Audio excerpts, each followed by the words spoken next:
All right, we are live. And on today's episode, I interview a mother, a yogini, a partner, and a one yoga teacher based in Summerland, British Columbia. Welcome to the Winner Circle, Danielle Hebert.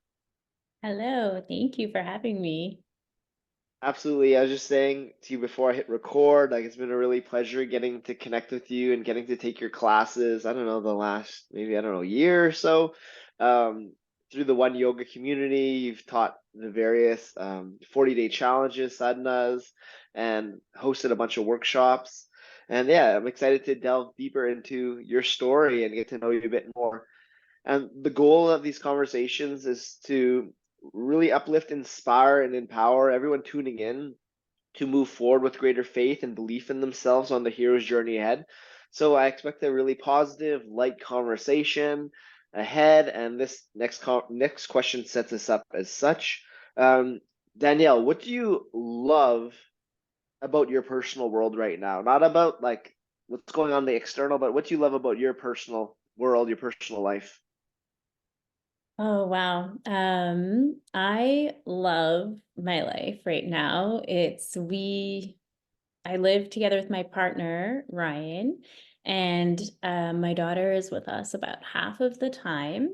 And I feel like we've been absolutely blessed and we've been able to set up life in the right way for us. Like, it supports our well-being in every way. It supports our interest and our personal growth. What we're able to do for work, teach yoga and share that together is amazing. Our personal practice that we share, our learning and our teaching, and being able to share that with my daughter as well. And we live in a pretty small and kind of rural area. It's pretty much unheard of. It's pretty tiny here.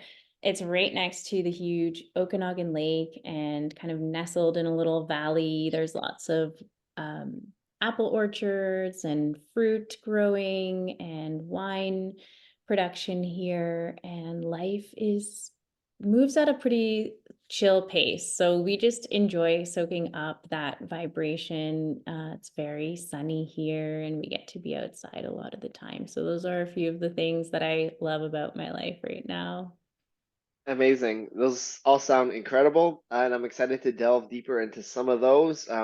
But first, another question I ask every guest kind of at the start of the conversation, just to get a better idea of who they are, for myself and for the listeners, pertains to their personal mission. I listed a lot of roles in the intro. Mother, yogini, partner, one yoga teacher, and I'm sure there's many other hats you wear as well. Um, but amongst all the roles, amongst all the hats you wear, what would be your overarching mission that guides you as your North Star in all things you do? My mission is to help people understand how to take control of their health and well-being and to empower them to live a healthier life. So oftentimes that's through yoga, but I've personally dealt a lot with mental health for many, many years, especially in my childhood and my early adulthood. And through yoga, I was able to gain tools and insights and practices that helped me overcome, how much grip that had in my life for a very long time and how much impact it had. So I'm really passionate about trying to help other people understand that there are ways that they can help themselves. Hmm. And Yoga. Oh, sorry. yoga and what else? Oh, I also studied art therapy. So I like to, I guess, like the therapeutic aspect. So I'm kind of like in that trauma informed base. I try to meet people where they are and not have like big expectations, I guess. And I like to invite like some creativity and art when I can. So working on ways to bridge those two things together as well.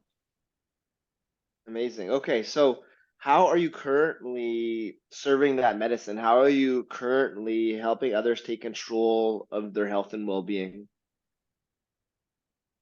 I I believe that I'm showing up and doing that in like the yoga that I offer, really bringing yoga back to the roots and explaining how, like, a lot of people when they think of yoga, and I'm sure you get this a lot when you ask people about if they do yoga, so often the response is that they're not flexible, so they can't do yoga. Yeah. So it's such this like huge misunderstanding about what yoga truly is. So a big part of for me accomplishing that mission of offering people the tools is helping people recognize that the practice of yoga actually has it does have to do with the body, but it actually primarily has to do with the mind. And even what we work on in the body is meant to support what's happening with the mind and the spirit. So I think for me, really trying to teach people about that and the authentic sort of roots of yoga being mind based rather than physical based helps to sort of support that greater mission, and teaching people as well that once they learn a few of the tools and once they develop the understanding of what yoga is, then they're able to apply that to themselves and to sort of guide their own practice and their own healing in that way. Hmm. So I recently just interviewed Ryan, and I asked him a similar question to what I'm about to ask you. And that is, how would you explain yoga to someone that knows nothing about yoga? And I'll give you two demographics. One will be like an adult, and the other will be a child, a kid. So maybe your daughter, but you're also going to a school right after this conversation to teach like 200 kids yoga. So how would you explain yoga and the benefits of it to a child, and how would you explain that to an adult that knows nothing about yoga, kind of in a succinct way? Okay, I'll do my best. That's an amazing question, and it's like so simple on the one hand and so not simple on the other hand. So Yeah. to a child, I usually explain that yoga is a way to help them be their best. So whatever it is that they love to do, whatever it is that they want to do, yoga will help them do their best. It helps them learn to concentrate more and to understand their feelings, to communicate better, and to be healthier. So that's how I generally explain it to children. And for adults, I'd say that yoga is about developing focus and concentration. It's about refining ourselves and becoming better. It's the process of going inward, of finding quiet, finding stillness, and ultimately connecting with sort of the highest um like energetic source of ourselves, and ultimately connecting and focusing on something that's larger than ourselves as well, whether that's the creator or what sustains our life on earth, the sun, the water, the elements that offer us food. And so Thank you for that. Um, the next question we're really excited to explore with you. I just journaled on this yesterday. Like, this is a question I ask every guest. This has been something that's been like really top of my mind, but my answer has kind of always been the same over the last 4 years. And I just did a stream of conscious journaling about this yesterday. Um, and my answer was kind of the same, but it expanded. Mhm. So the question pertains to going for your win, being a winner. So like these conversations are called Welcome to the Winner Circle. And what I'm going to ask you about is like, what does being a winner mean to you? Like, what does winning look like to you? What does that mean to you? And for me, from my journaling, um, I used to say like winning to me is like embracing like the process rather than the destination. Like, we live in a very destination oriented society, like culture. When I get this job, when I get this house, career, relationship, etc., like I'll be happy. And then we get there and maybe there's like a momentary like, oh, like dopamine spike and momentary happiness, and then there's a and now what? And it's because we've been forgetting to enjoy the process, the journey, the sweetness of the song. So that was kind of my answer before. And what I journaled about yesterday, which I really like, is like winning now to me is that, but it's evolved, and I think we're always evolving, and it's like dissolving like in the process. It's like disappearing in the process in the now. So it's forgetting like who I am, like moving beyond Derek, and being so present that I return to just awareness, observance of the now as a thing beyond me, as the creator that is in us all, as the divinity within me, that is in us all. Yeah, stepping outside the self and just a disappearing in the now. And like a just deep flow, just deep presence, just deep being. So those are words trying to explain what I know. But that's what being a winner means to me, and winning means doing that. What does it mean to you?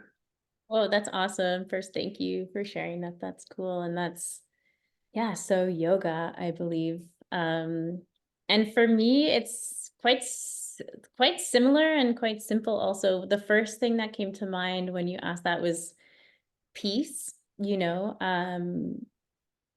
being at peace, which I believe is kind of the same thing in a sense, being like completely accepting and completely present to what we are experiencing in any moment.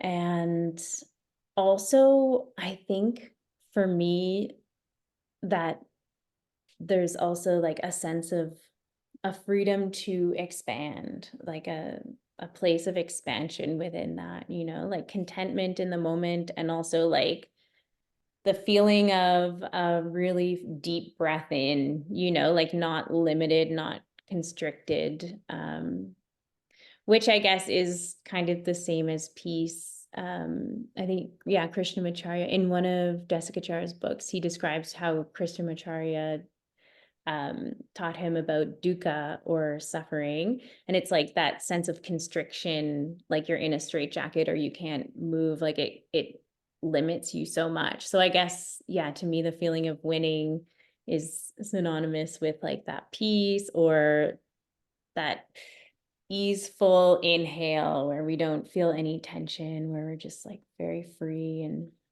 comfortable. Yeah. Oh, totally. I love that. And yeah, that was definitely one of the words that was on in that stream of consciousness, like peace, stillness, ease, and it's all those things, and it's everything. And just and like I have a visualization. It's like my body literally just like dissolves into just like infinite hearts, light, just and it's just so peaceful and just so nice. Um, so yeah, thanks for sharing that. My next question pertains again to these wins. Um, Throughout your journey, what have been, what do you feel have been your biggest wins, accomplishments, things you are most proud of on your path? Good question. Wow, I think mm, I would say at this point it is like really cultivating and refining my understanding of yoga. Like it's taken such a long time for me to get down to sort of the essence. So the process of distilling, I guess, in a similar sense, as what is winning. Like I guess it's like for me, my proudest moments are when I'm like able to be in that peaceful state, and also I'm, I guess, in a sense proud of all of the work that I've put in to learning and to practicing, and like being able to get, I guess, just the evolution. Like I'm proud of the evolution. Like I started, as I mentioned, with quite severe like mental health issues for a long time, a very long time in my life. And I felt that the medical system, the psychomedical system, whatever it is, made me feel that that was like a part of me that would, that it was part of myself. And then through this practice and this evolution, I learned that I was actually able to change my mind and not experience a lot of the things that I used to find extremely disturbing. So I guess that also, yeah, the evolution. I'm pretty proud and happy about that. Right on. Yeah, and I'm really excited now to kind of delve into your origin story and how you got here. But before I do so, I just want to take a moment just to thank you for just being so open with your mental health journey. And that's something that Ryan revealed to me and my co-host at the time on our first episode we did with him. This was like 4 years ago, I think now. And I just did one with him like recently. But my first episode, and he talks about his struggles with mental health, and it came up in our second conversation too. And I think it's so important for leaders like yourself and Ryan to just to be honest with your experience and share, because from the outside, like I would have never thought you would have ever had like mental health problems or struggled with that at all. Because from the outside, from my observer lens, it seems like everything's just going like amazing for you. Like you seem always so peaceful and present when you teach. Um, and online and stuff like your social media, but that's just like a snapshot of who we are. And so I really appreciate your honesty and your rawness, because it gives other people permission to like feel those things and to know like we're not alone. um so yeah, thank you for sharing that, and I'd like to delve into that some more. um so your origin story. So there's a few I'm curious about, like your origin story to yoga, and then your origin story, just your journey through mental health, and maybe like the mental health is where it started, and then the yoga ensued. So let's kind of just talk about, um, yeah, go back as far as you wish in the history of Danny, and then when did the mental health stuff pop up, and just kind of we'll go from there. We'll ride that wave from there. Sure, sounds good. Okay. Yeah, to be honest, like, I don't, or I haven't often shared too much about my past for a few reasons. Part of me felt like when I started teaching yoga and everything, I wanted to let go of like kind of my identity or what that, limit expectations of who I am from people and from myself as well, like to be really exploring on the path, and not to feel like, oh, well, I'm this person who does this. In fact, I don't know, maybe this will be a jumpy story, not so linear, but as a as a testament to that, it's funny, before I gave myself to the practice of yoga, I was an artist for many years, and I worked with an art collective. I lived in Montreal and I made a lot of art, and I had a lot of art. I had a huge collection of artwork, and I was always covered in art, in paint, and always working on something or crafting something. And so that was like my identity. And shortly after I started teaching yoga, a little while after, I moved cities. And when I moved, I left all of it. I gave it away. I left it all. I showed up with no art, and I was in a transitional phase at that time as well. I actually moved to Saskatoon at that time. And so I was part of the reason that I wanted to give that up was because I didn't feel it served my mental health, to be honest, at the time. Like a lot of the things that I was doing were pretty dark, and or for something that wasn't just for me, kind of, I guess. I wanted to explore like the spiritual path and to try to let go of like I said, let go of everything and just have this like clean place to begin from, where it wasn't like I wasn't identified with that as my who I am or who I'm not or things like that. So anyway, I came, and it's interesting because so many people who met me from that time on like had no idea, and people who knew me from before would be like, "What?" It's this interesting just kind of happenstance really that I moved at the same time that I was kind of like going through that process of discovery. And this, so it ended up being almost like yeah, I guess probably not many people have that kind of opportunity let go of something and let go of this identity and to witness like the difference. I was still involved with art after that move actually, but more in the sense of service. So from that point on, along with yoga, I would teach like more therapeutic art and ran a program for adults with disabilities for art and yoga and recreation as well.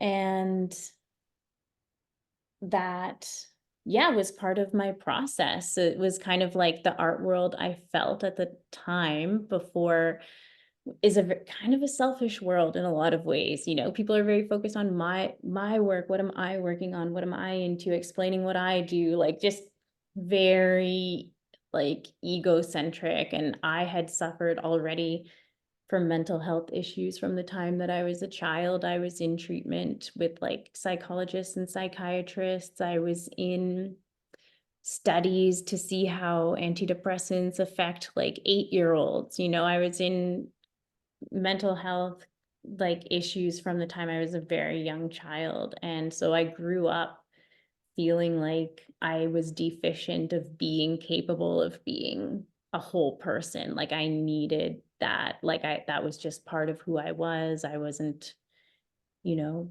able or fully functional or something like that. And I guess it culminated with really, really very extreme um cases of psychosis and things like this for quite a number of years. It really took me out for a long time. So at the time, art was sort of a coping thing, and I think that it really supported me in a lot of ways. And I also think that it became a bit of like feeding into all of the things that were going off. So at a certain point, I had already practiced yoga, like during even that time in my younger adulthood, but I wasn't like getting it, you know, like I wasn't deeply into the philosophy or understanding that in like the way that I do now or the way that I've come to. So it was after treatment and things like that for psychosis and like extreme, you know, mental health,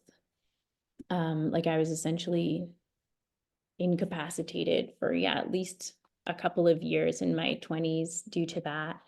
And at a certain point, I think I had read like the Bhagavad Gita and like started to awaken to the concept that everything that's happening in the mind is like happening in the mind, and that there is something, there's a calm, there's a source beneath that. And I started to devote my energy and my time to seeking what that is and how to get that. So through the practice of yoga, I just really deepened and tried to understand everything. I still do try to understand everything that I can about it to get, you know, the stronger connection to that place. And once I did that, then I was really able to start like monitoring what is happening in the mind. And what I realized is that, and I do believe that it's not easy to do that, but for me, it was like after 20 years of taking medication from the time I was a child, I wanted to find a way to be in control of my own healing, you know, and I felt there has to be a different way than what I'm being told. So I'm not recommending for everybody to, you know, it took a lot to do this, but I did end up analyzing and being able to understand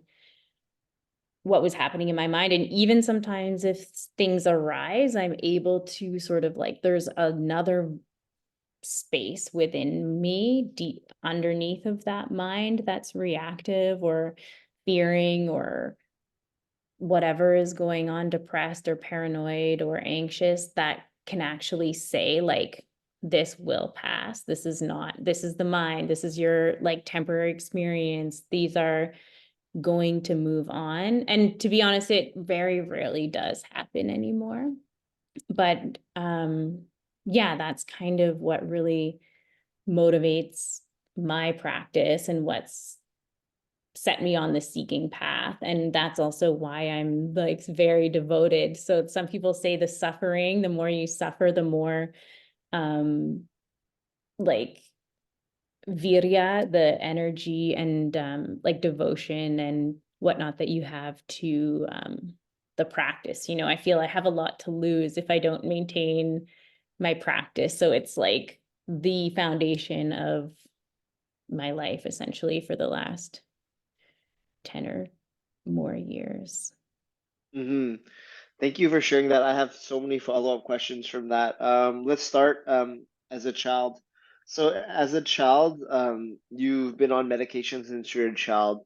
So my question pertains to medication. Like I feel we lived in like an overprescribed world, and that's because like drugs, medication is money, for corporations, these pharmaceuticals, and so it's like they want is medication. It is many people prescribed to as many people as possible, because that's the goal of like consumerism, corporations.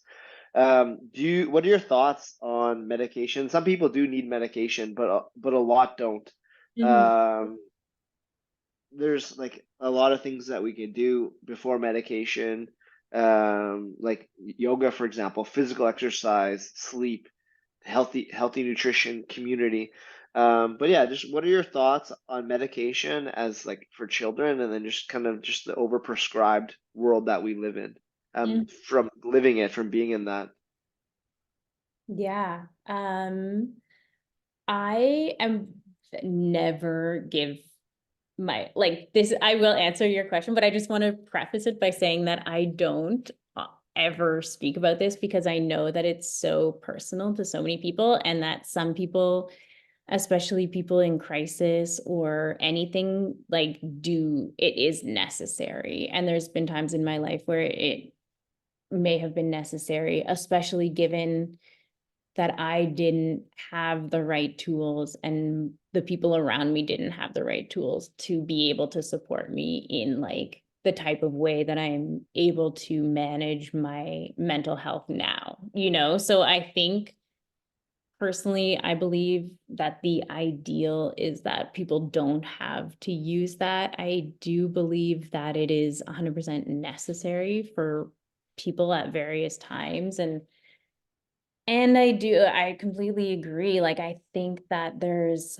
like an overly, it's just like a too fast of a response to go to that. And I think that that stems from, like you said, like the commercial aspect of it, and also a bit of a fear aspect of it, because people are so detached from like the soul or from the spirit, and the medical system is so detached from that. Like they, I believe, don't even know how to recognize that like that's the issue. You know, we're not connecting with the spirit.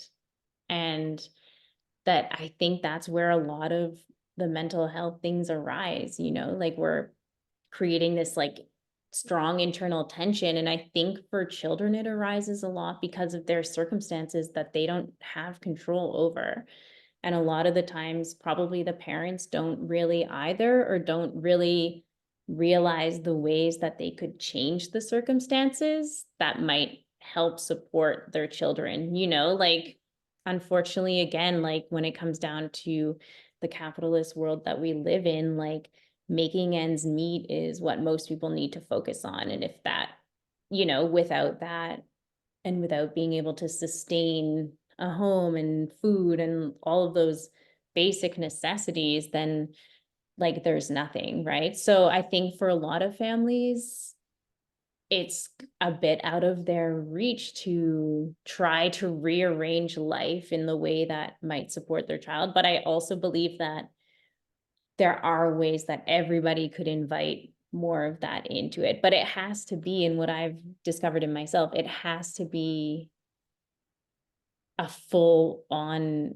commitment, you know, like it doesn't work if you're not putting in that effort, right? Like, Yeah, and I think that's what it comes down to. It's like if you are willing to be completely dedicated and devoted and consistent and like really, you know, all of those things, then the practice really does work.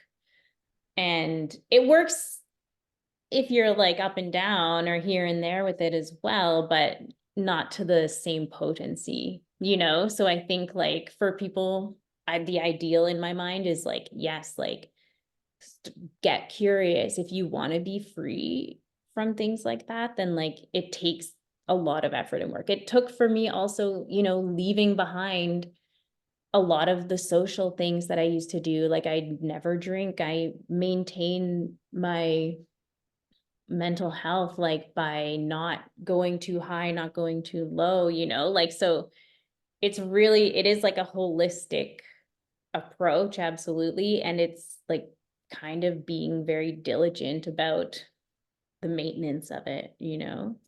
Yeah, no, I agree. And I feel like um one thing that I see is, well, a few things. Like sometimes parents give their kids medication because they were on medication because their Mm, parents were, or because they heard this from their teaching or schooling. So like that's, it's kind of like a programming that we get caught into.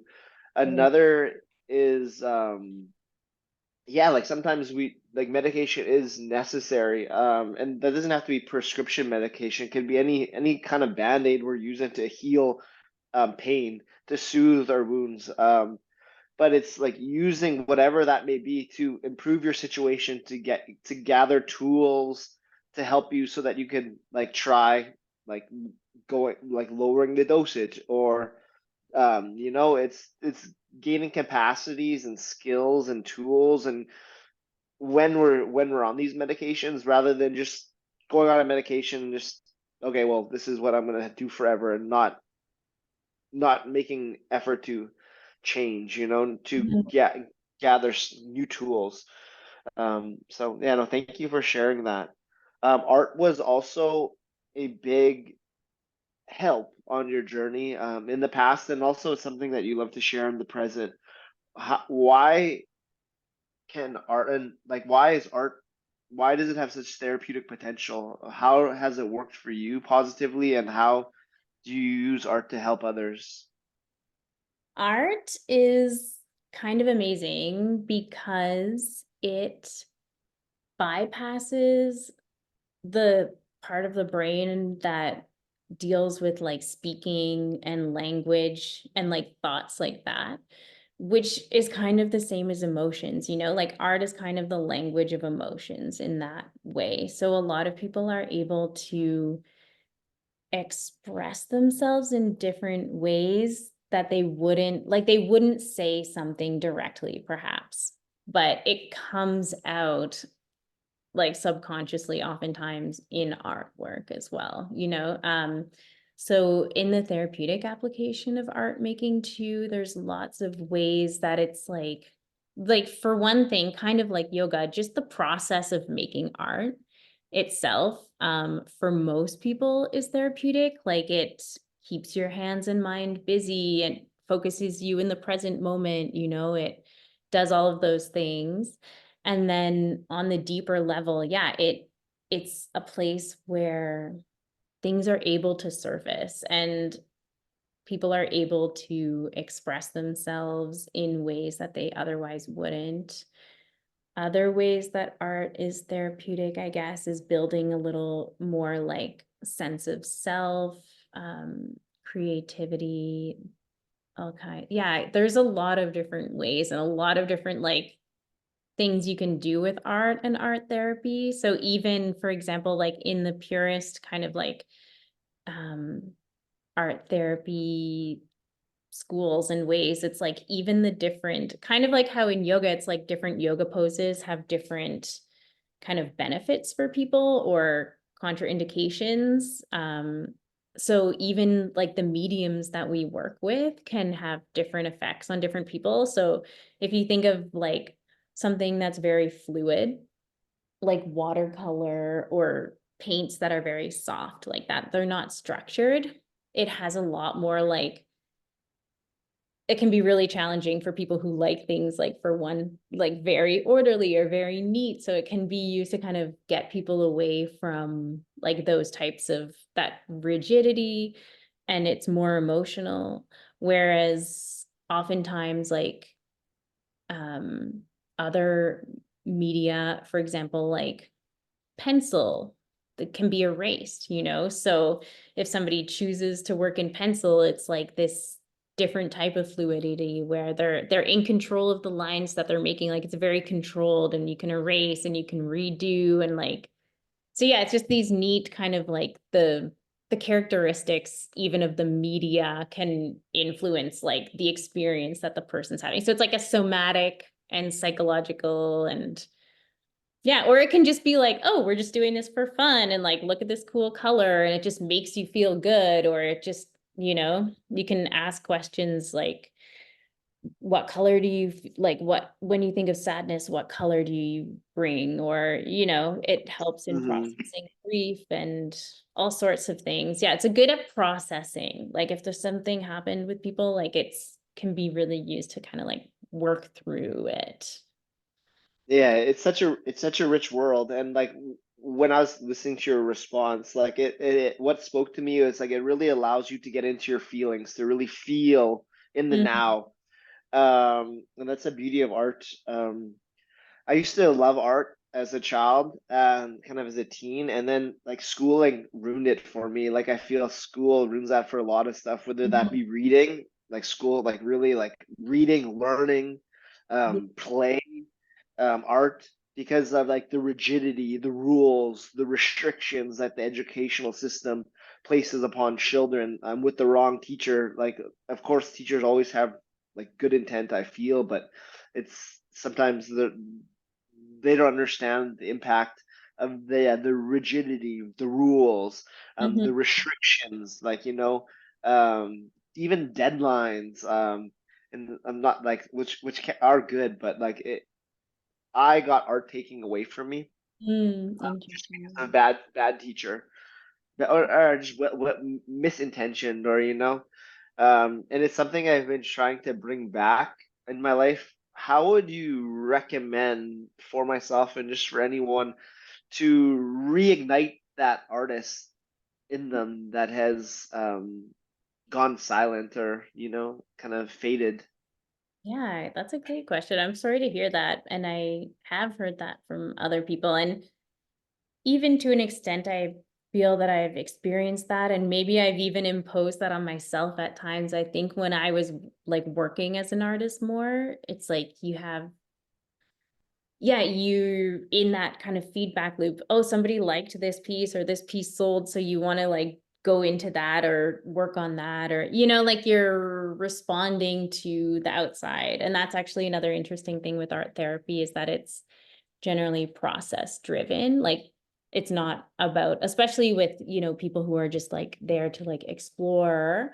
It's not about the outcome, but more of like the process. So what I would recommend is for you to go to an art supply store if you're able to, and just like look at the media and see what you're like interested to do, you know, like so it could be, yeah, there's so many different things, like whether it's something that like you can kind of like be like, there's like, you know, plasticine or clay, like if you like kind of working with something and or yeah, watercolor is a nice option, I find. I like to use watercolor now, especially because it's like home friendly. You don't need to worry too much. It's compact and you can use color or not use color. So I'd say look at the media and see what kind of like you're like inspired by a little bit. Also, as a just a little exercise, I'd say practice drawing things with your eyes closed so you're not attached to the outcome of it. You're just like feeling the movement and just like feel what it feels like, you know, just with a pencil or doesn't really matter what, but like just to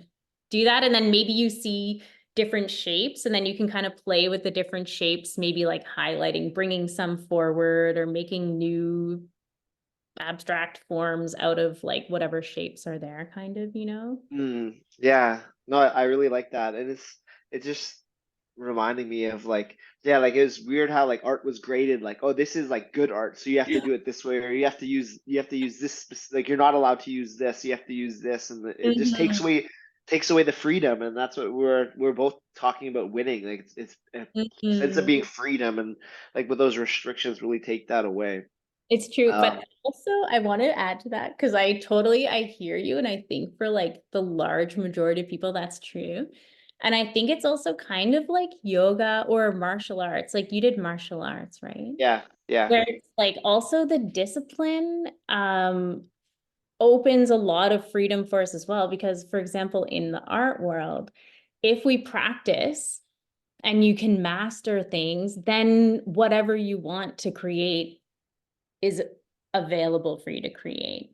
You know what I mm, mean? So like there's both sides of it. Like there's a freedom in just complete like self-expression and not worrying at all about the form or the techniques. And that's definitely much more accessible. But for some people, it's the refinement of those skills that ends up like unlocking the ultimate kind of freedom, you know? And it's kind of like that with yoga as well. Like we have to impose some kind of discipline on the mind and body in order to achieve that. It's the discipline of freedom, kind of, you know?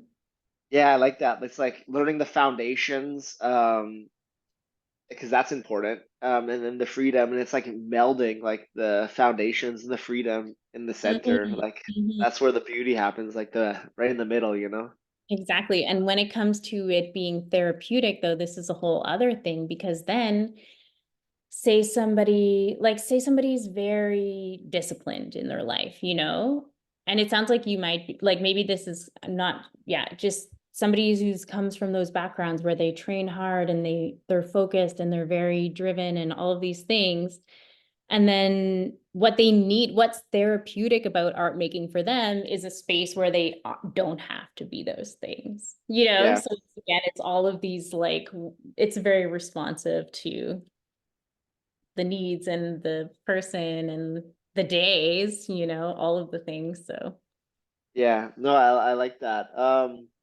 One last thing about art. So one art therapy activity that I tried that I really liked was like you drew like your present and then you drew your ideal future and then on the ideal future you colored it and you really made it come alive and like you really felt into that and I think that's there's great power in visualization and feeling um like that will help manifest that world, you know, because it's here now, and it's just attuning to that future vibration in the present vibration, and then the whole present shifts into that. So that was a cool art therapy activity that I tried. What's a fun one or a neat one that you'd like to recommend for someone listening to try?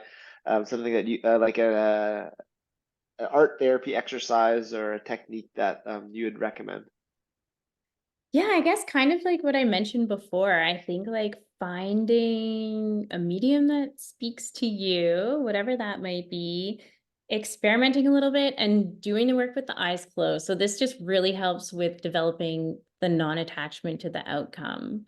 So especially if that's something that you work on in your life, which many of us do, I dare say that's one of the ones that probably comes up repeatedly from everybody is that practice of not being attached to outcomes, right? And that's so central to yoga and I think to a general sense of well-being. So I would say that, yeah, with the eyes closed is a great one. Um, yeah, Yeah, I'll I leave. like that.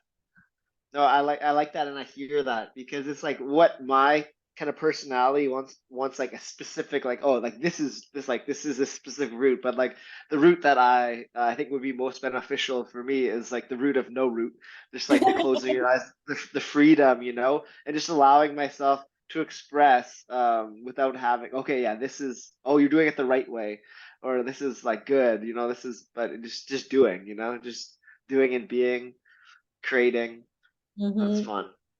Yeah. All right, yoga. Hmm. So you were exposed to yoga as like a teen, I think you were saying. But you weren't getting it, you were saying, but I disagree. Like I think like just any stepping on the mat, that's good. And because there's so much in the yoga world today that I'm just I wish it was more like it just so asana focus, fitness, pose, but great. Like at least they're stepping on their mat. they're connecting with their breath, and Mhm. and the thread is beginning to unravel, and it's not needing people to be where I am, where you are on our yoga path. They've begun, and Mhm. that's beautiful, and I'm happy for that. So yeah, um, so yeah, you're saying, yeah, you started yoga, but you weren't getting it, but you were stepping on the mat, and I think that's a perfect place to start. Um, so yeah, so how did the yoga journey like develop? How did that thread unravel for you from that not getting it as a teen to becoming a teacher to becoming a leader? Great question. And yes, I totally agree with you. I think any yoga that people are getting is probably benefiting them. I hope that it is. And yeah, I guess I began taking just general yoga classes at the gym. I grew up in Halifax and I used to go to, well, so I went to high school and everything in Halifax, but we also had a membership to go to the Dalhousie gym and all of their, they had like the big pool and all the things. So that was like a kind of the popular place to have like family membership or whatever. So that's how I started going to yoga. I went to lots of different classes and I was always into fitness and whatnot, and got into doing yoga and Pilates through their programs there. And then kind of just did classes here and there for a number of years, or had some yoga books or did some yoga videos. And I was not super, like, I didn't dive very deeply into it, I guess. It's like that's what I meant when I wasn't getting it. I was getting, yeah, the movement and the breath, and yeah, some of the basic like ideas that we learn in the practice that way. And then I think it was like in my mid-20s, there was the Hare Krishna, the monks were going through like, so there's a lot of Buddhists in Halifax. And I'm not sure if they were traveling in any association with that or not, but there's quite a bit of a community there with that. So I started to learn a bit more about Buddhism. And then I got a copy of the Bhagavad Gita from those Hare Krishna monks. And so I kind of started reading that, but it like eluded me. I was so confused how yoga, like we'd go to the gym and do yoga and then reading the Bhagavad Gita, and it had nothing to do with like asana or breathing really, or any, I was like, how is it? I was like, I kind of just confused. Like I knew that yoga was not just the poses and everything, but also I didn't really understand how does the philosophy and how does like doing the poses and that stuff, like how does that even fit together? It didn't, I had no idea for a while. And then I was looking into other yoga books and started going to the studio, and then um, kept practicing more and more. And it was around that time, like I mentioned, that I was so done with my experience with mental health and started to understand that there was like a huge mental component to yoga and spiritual. And I was never a spiritual person. So that was a huge trip for me, that I'm still, learning about and experiencing. But yeah, so I think it was my mid to late 20s when I started to be like, okay, I like seeing that it was actually a path of being able to control your mind as well. And that's when I started to get more and more curious. I went to like a 200-hour teacher training in Baptiste style yoga. So it's through Halifax Yoga in Halifax. And that was in 2013. And then from that started, get learning a bit more about the philosophy, reading into the Yoga Sutra, starting to realize it's a lot more about the mind. And shortly after that, I was fortunate to briefly work with and learn from a woman. Her name is Vinita Sharma. She's a yogacharya and she lives in Nova Scotia as well. And I kind of very randomly happened upon her, and we only had a brief time, I don't know, maybe a month or two together or something like that, but she's in the yoga therapy side of things. So was talking much more and like watching her teach and watch people's breathing and like understanding how all of the poses were affecting people in different ways and what poses different people need to use or not use. And so that opened my mind up, but then she left the city again. She was just there temporarily. So I, the next great experience that I had was when Manju Joyce came to Halifax. So he would come yearly and with the Ashtanga community in Halifax. So I studied with him for almost 2 weeks. And again, that just blew my mind more open, like just this gradual understanding of how complex and how rich like the practice of yoga is and how therapeutic it is. So from him, I learned more about the breathing techniques, of course, more about Ashtanga, but he's very open-minded with Ashtanga and he's not so rigid. It's still like a very physical practice. We learned a lot, though he would talk a lot about how the different poses affect like the internal organs and things like that, like up until that point, I kind of thought like, okay, we're doing forward bends because it's like opening our hamstrings up or something, and it's good to be more flexible. And then he was talking about it's actually like, oh, when we're folding like this, your heel is pressing into these organs here and these different, all these different components, and then the energetic components, and then mantra and chanting, like he was really big into that. And that kind of opened my mind and spirit to that as well. So again, it's just this kind of like he like opened a door and I was like, wow, what, like it's a huge practice, so much bigger than I realized, so much more multifaceted and amazing. And so yeah, he lives in California. Then I was teaching quite a bit. I had a lot of opportunities to teach a lot. And I realized as well that my physical ability and practice was very strong, like at the time, especially when I was younger, and that most people that I was teaching, like that wasn't serving them. And I didn't really understand fully how to truly serve people in the right way. So I got more into looking into like yoga therapy and therapeutic ways of teaching and practicing, which led me to a teacher named Hert van Leuven. And he's like a student of Iyengar and deep into that lineage for a long time. And then he developed a system that he calls critical alignment therapy. And it's kind of all spine and posture based, very therapeutic, good for people who are in pain and like older adults and things like that. So I took a lot from that. Like it uses a lot of props and things. It's kind of the opposite of Ashtanga really, but it's good to understand both sides. And then again, it's taken me a long time to like see how even those aspects all fit together. And now I have a more and more clear understanding, or I'm attempting to gain more and more clarity again on how, like, which people need what. And I'm kind of interested again in studying more of the yoga therapy.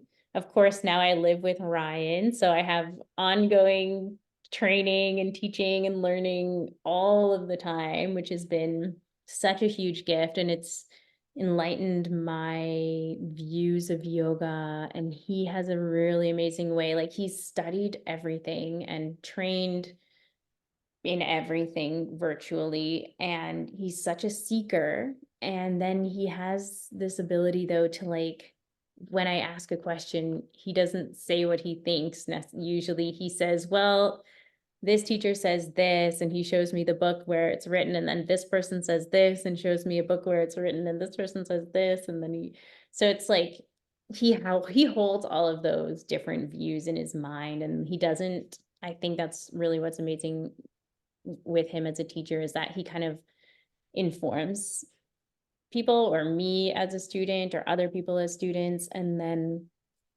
leaves it kind of to you or to them to sit with that and to decipher that in a way, and then you really have to be specific and ask him like, what do you think about it, like very directly if you want to hear about it. So I really appreciate that from him, and I think my depth of knowledge and more clear understanding again of the practice, like I said, it's kind of like this gradual, like you keep walking through doors and seeing more and more and more. And then again, Hmm. now studying with Sri Shubha online has been amazing. So she has this really refreshing, very light way of sharing yoga that I really appreciate, because a lot of sort of other teachers are very specific and very um particular, and she kind of has that therapeutic and gentle, very feminine way of teaching that also informs us that like there is not necessarily a black and white right way of doing something, and everybody's different, and each day we show up with different needs, and to kind of honor that. So it's been a whole new um learning, I guess, in that way as well. Yeah. Hmm. So many amazing teachers that you've had the opportunity to learn from. Yeah, I feel I'm so very, very blessed. And I guess I also really feel a need to try to honor those teachers and to share as true to that as possible as well. So, Hmm. And it's interesting how the more we learn about yoga, about being, about this existence, like for at least for me, like the least I know, I just the more I know, the less I know, and that's pretty cool. yeah, absolutely. And that totally resonates with me. It's like the every day that I learn more, I actually, you realize that you're a smaller and smaller piece of that whole, and like, yeah, I used to feel like I had something to teach, and now I don't even know if I do. So it's like this, yeah, totally. It's such a huge practice, and such a huge like philosophy, everything. So yeah. Uh, I think like what I'm learning, I feel like our biggest teaching that we could do is not even so much with the things we say, but it's the energy we show up as, Mm. our vibration in the now, and that just creates ripples beyond our knowing and understanding. That I agree with as well. And I think that's a really good point when it comes to yoga. Like the ultimate point is to create that steady vibration and that peaceful vibration. The ultimate point of it is obviously not necessarily to be able to perfect like any of the poses or any of that. So I think that's a really important thing to remember and to be rooted in when we're teaching or practicing. Hmm. One thing I'm super curious to learn more about is your many moves that you've done. Like you were from Halifax to Montreal to Saskatoon to Summerland, and you mentioned when you left Montreal, you left everything, and that must have had a lot of, and even just leaving the art, leaving the familiar art behind, like a lot of fear. Like when I hear that, I hear like a lot of that must have been a lot of fear. What has been your relationship with fear through your journey? Interesting.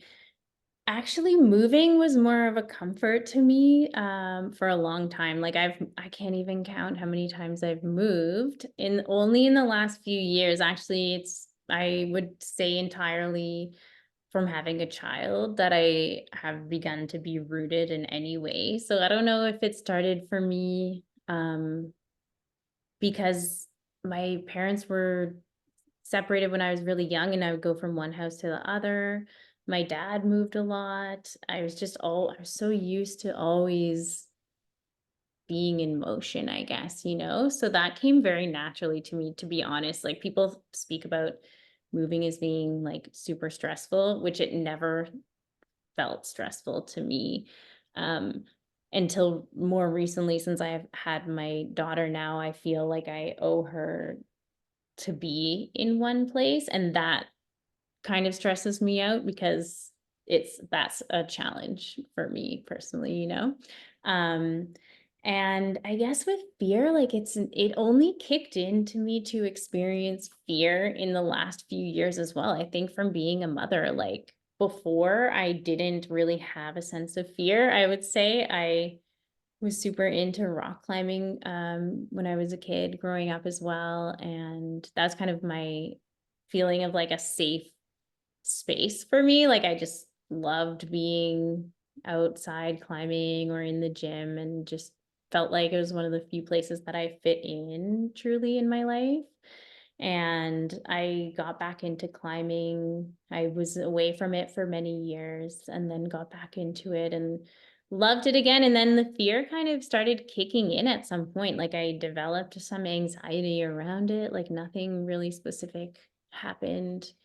I think I just became more aware of like all of the potential risks and all of the things, and that just, I don't know, yeah. Also my body not being as capable, you know, like you're used to your body, like being able to trust your body or your mind or your intuition. So I'd say like for me fear comes mainly out of that sense. Actually, looking back on it, I've never really reflected on that too much. But even in my mind, like after experience, I used to feel a lot of trust in myself and my intuition. And after experiencing some like of the psychotic episodes and, you know, being like stigmatized from that, I began to doubt myself more and like have more fear. Like, can I really like, is this like, can I put my, I don't know, my faith in what I'm seeing, what I'm feeling, what I'm believing? So I guess my fear comes up in that sense, like, um, yeah, of not trusting or fearing in my own self, you know, like whether it's the body, like when it came to climbing, I felt like, you know, I was not as strong as I used to be, or is like a little not able to train as hard, so wasn't sure, like, I didn't have the confidence because of it. I guess fear or lack of confidence, maybe it's the same type of, sense, you know, Yeah. mindset. So fear, I feel it keeps a lot of people, maybe not you so much, but it does keep a lot of people in their known worlds, you know? And a lot of people find themselves stuck at the crossroads of should and must. The crossroads of should are like the things they're taught by their parents, by their schooling, by their culture, by TV programming, um, um, programming of all sorts, Mhm. versus the must, like the a deep knowing, a calling in their heart, whether that be to like quit their job and go travel, or to take that yoga training, or to pick up that pen and start to write or to share or whatever. And they just stay in their known, comfortable world. What advice would you have to someone at that crossroads of should and the must, where they're paralyzed by fear?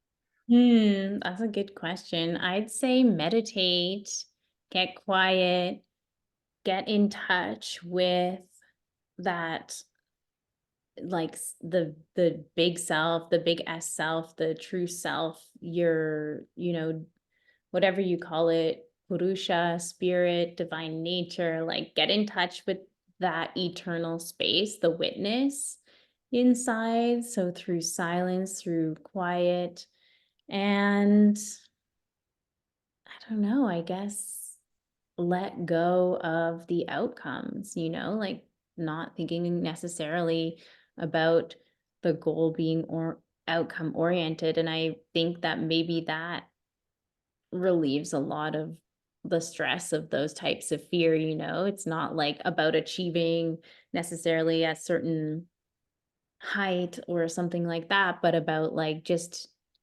in enjoying that path. So like if there's a path that looks like that's the thing that calls to you, don't worry about, well, if I stayed in this job, I'll have this much money or that, but sort of trusting in the process, giving it all up and knowing that like when we do that, then we do also tap into the abundance and things will be there when you need it, you know? Hmm. Um, yeah, so those are a few of your self-care tools that I'm sure you like the ones you just suggested are ones that you use. So art, meditation, yoga, being present. What are some other foundational self-care tools that guide you in the now on your Mm. journey? Definitely prioritizing sleep and prioritizing eating healthy food are two main things outside of yoga. So for sure, trying to get to bed at a good time and wake up early and eat as much like fresh foods and whole foods as possible and make that kind of like the baseline. I believe, yeah, nutrition and sleep are paramount. Hmm. One thing that you mentioned loving about your personal world right now is really everything. And one of the big pieces of that is your relationship with Ryan. Mhm. What have you learned about relationships on your journey that has brought you to where you are now, that has led you to the rich land you are in now? Hmm. Um, I think for one thing, a couple of things, I guess, and they're almost opposites. It's funny, like on the one hand, it's like one thing that has been completely different with my relationship with Ryan than any in the past is like this we have such a strong like connection and also such a strong commitment.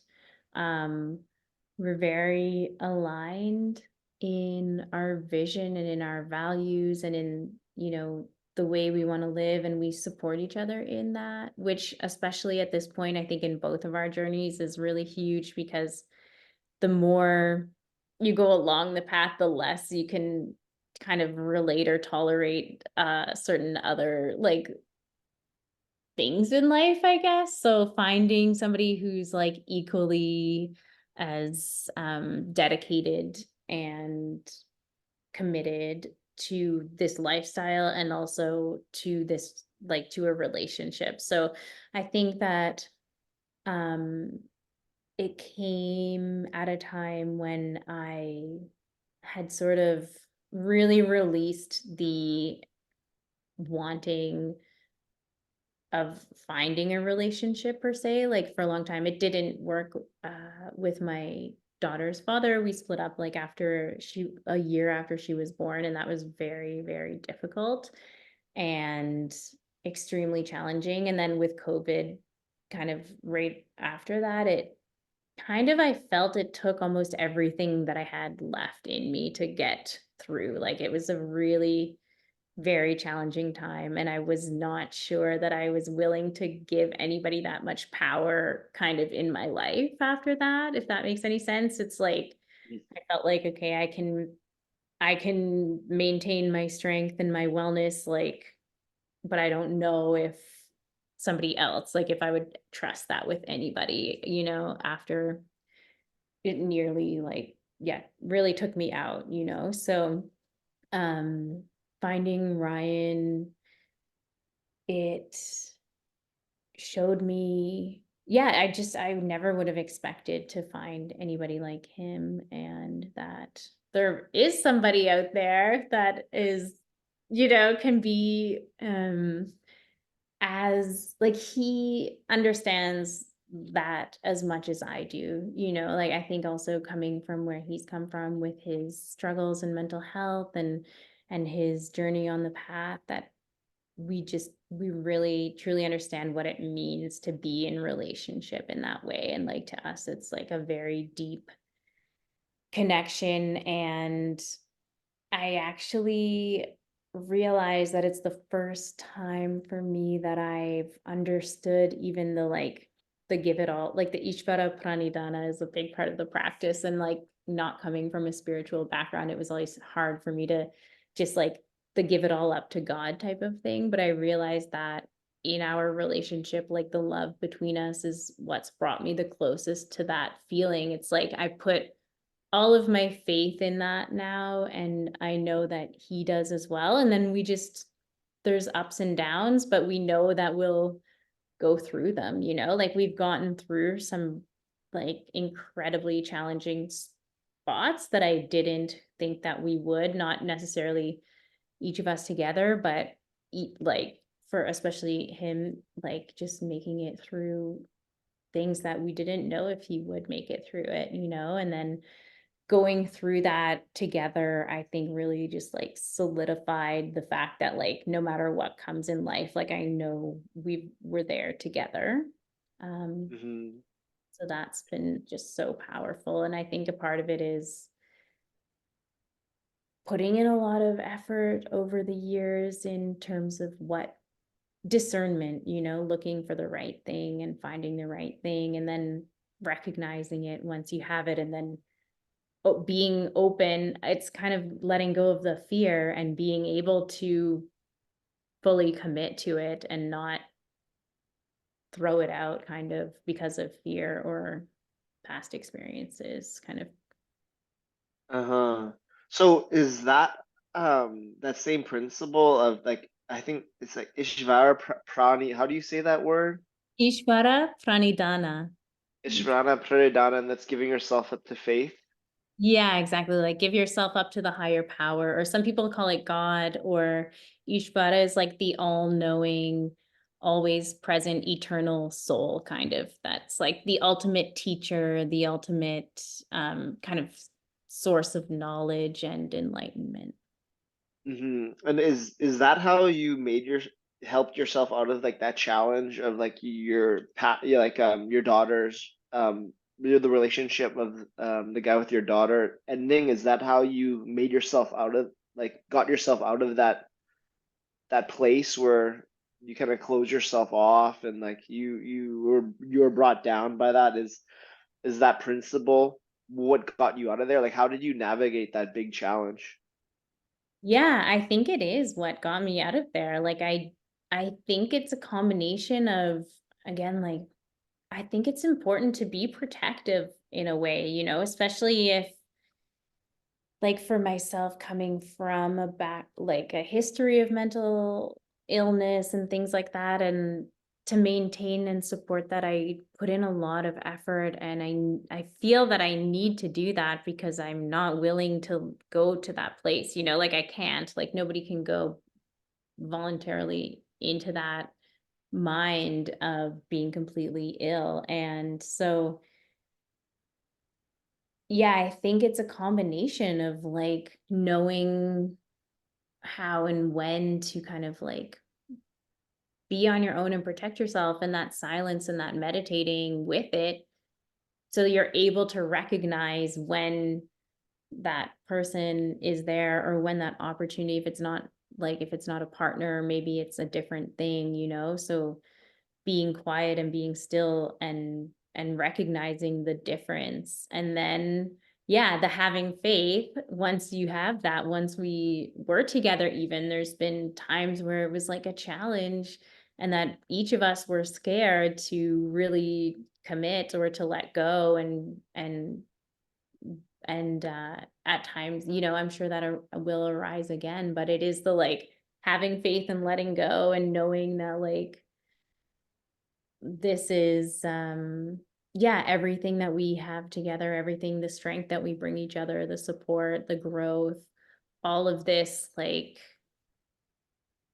it's going to keep going, all we have to do is just keep like letting go and keep just Hmm. yeah, giving it all up to God, like we're just like not, don't worry about the bumps, don't worry about the ups and downs, just keep going kind of a thing. Hmm.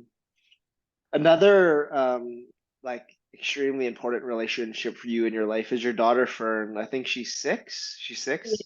Yes, yeah. What have you learned from being a mother? And um what do you wish for your daughter? That's so sweet. Oh my gosh.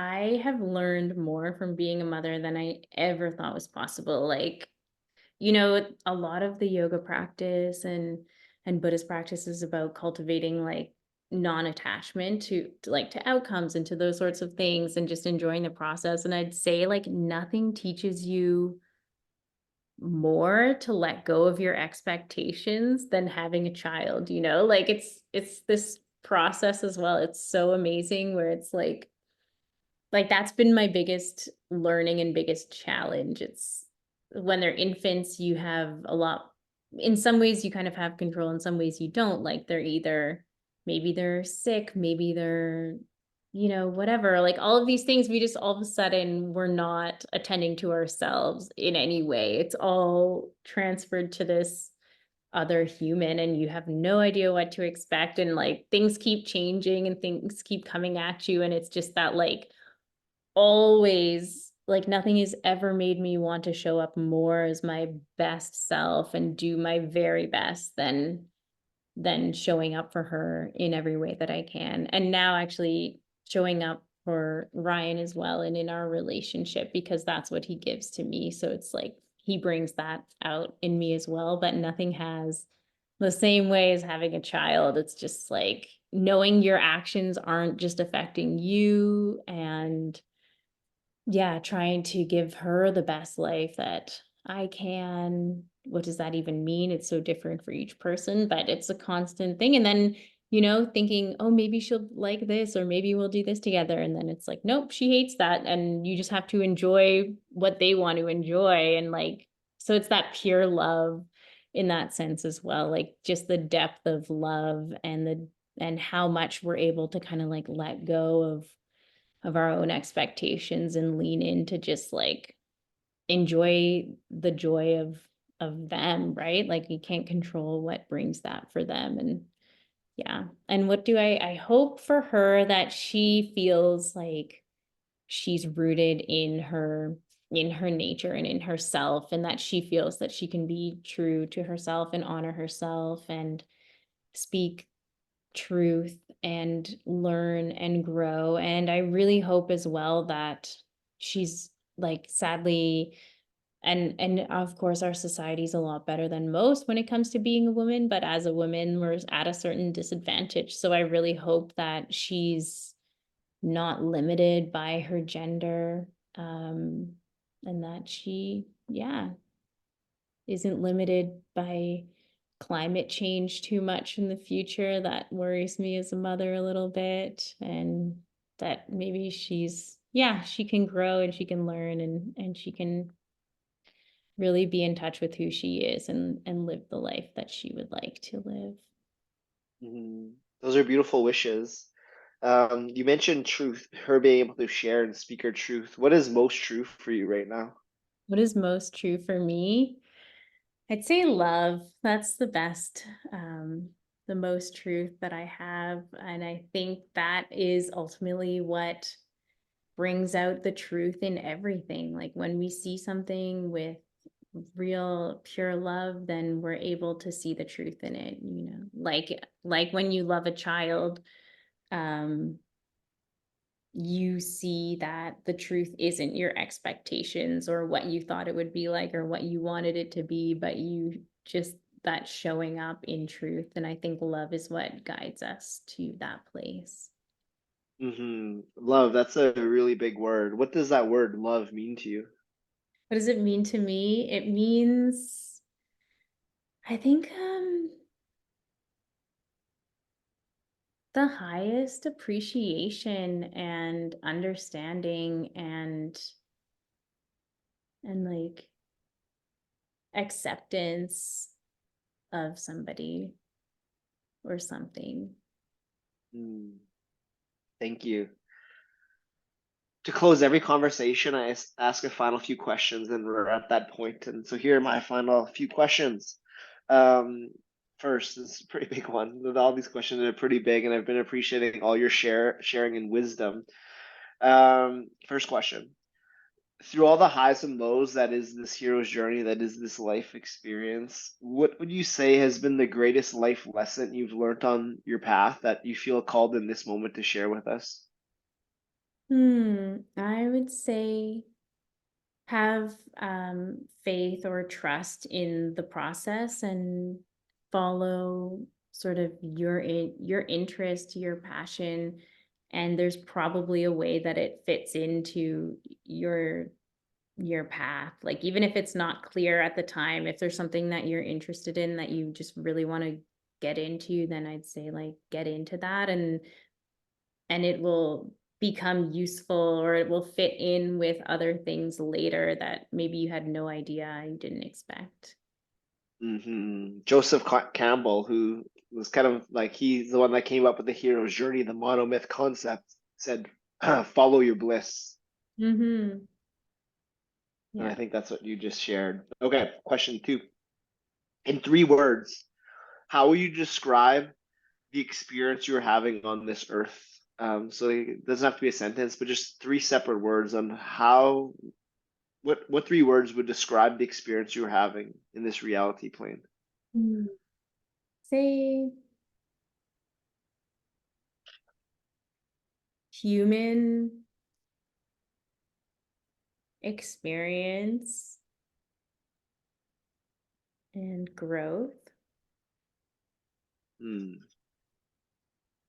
Human experience and growth. I'm curious about growth. Could you want to elaborate on that word? Absolutely. It comes up because I believe in our human experience, we have such a capacity to take something in and alter our actions, our thoughts, and our behaviors on it. So it's kind of that process of or that aspect of being human that it's like that I like to lean into where it's not just stays the same, not constantly repeating, hopefully not too many times the same mistakes or feeling the same way, but I look at mistakes or bad feelings as opportunities and ways to grow from there. I try to sort of be like, I guess it's like solution oriented or growth oriented. So to me, that's a big part of the human experience or the potential of the human experience that we have this like, yeah, we have our mind, we have our spirit, we're able to take something in and to change. That's Thank you. Human is also another word I'm curious about. No one's ever said that as their word before. And a recent yoga teacher of mine just talked to me about how like we are 100% human and we're 100% spirit. And like I feel like sometimes like I just forget that I'm human and I'm Mhm. too much into divine. So yeah, what does that word? What's human? Like why did you choose that word and what does that mean to be living that human experience?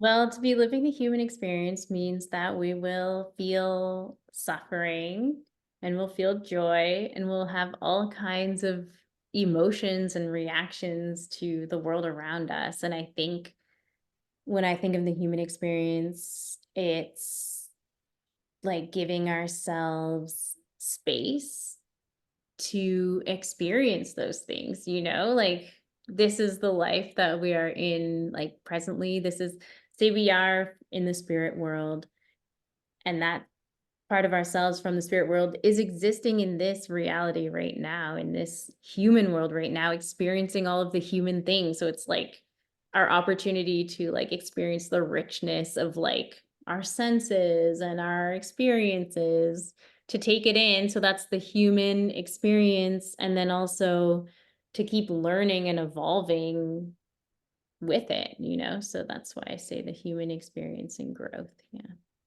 Hmm. Yeah, thank you for that. My final question. We played around with time. We examined your past, we examined your present. Let's go into the future. Let's travel into the future and we're gonna be alongside an 85-year-old Danielle Hebert. Who is that 85-year-old Danny? Where are you? Who are you surrounded by? What is the legacy you've left in your 85 years? And what are the predominant feelings in your being?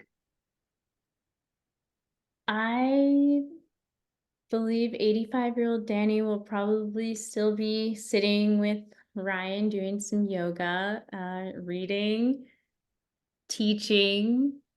I hope I'm a grandma. I really want to be a grandma already. I think it's like, it seems like the coolest thing. I hope Fern would like to have a baby sometime. That'd be cool. Um, yeah, teaching yoga, trying to teach and bring people like, yeah, peacefulness and tools to find that. I'm really interested in continuing that work and hopefully getting more and more clear on how to share those specific tools to kind of gain control of the mind and develop peace for people who are, Hmm. yeah. And the predominant feelings in that 85-year-old woman? I hope joy. I really hope for joy and equanimity. And I hope also, peace with decline and aging, and peace with inevitable end that we're all gonna come to. So I hope I'm still alive when I'm 85 to start. Okay, I challenge you just to like take a breath, close your eyes, and just really lean into those feelings, like lean into that peace, that joy, that equanimity. Feel into those states, feel into that, embody that 85-year-old Danielle, become her now. And I'll bring us back to the present. And that 85-year-old Danielle, she leaves you with a message. What does she say to you? What does she whisper in your ear? Just relax and let it go, I think. Hmm. Thank you so much. It's been such a pleasure getting to explore your journey to now. It's been incredible, and I can't wait to learn more from you and continue this dance on the path. Um, for people wanting to connect with you, they can find you on Instagram at dani.beinghuman, and from there, all the links. Any last closing words? Just thank you so much for inviting me. It's been such a pleasure. I was a bit like nervous because I didn't know, what if I don't have an answer or something. So yeah, you've made it such a great experience, and I've really enjoyed hearing your perspective on things as well. I look forward to more classes and yoga and all the things. All the things. To close every episode, we bring our fist in for a digital fist bump. Doop. Thank you so much. Awesome. Thank you.